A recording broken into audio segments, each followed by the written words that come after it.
Learning body parts. Welcome to my channel, Janice Bilingual Bridge. Today is January 3, 2026. And are you ready to continue learning body parts? Well, let's start. Hips, batang in Visayan, balakang in Tagalog. Anos, lubot in Visayan, poet in Tagalog.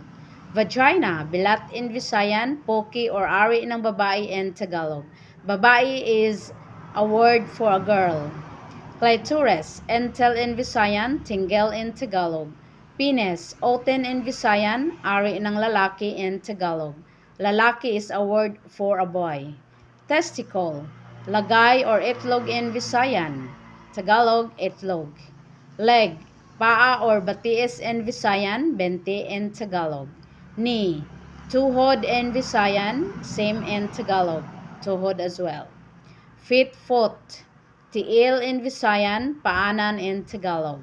Ankle, bool-bool in Visayan, bukong-bukong in Tagalog. Toenails, kuko sa tiil in Visayan, and kuko sa paa in Tagalog. Alright, this is all for today, and have fun learning. Continue learning, and don't forget to hit the subscribe button, like and share, and see you in my next video.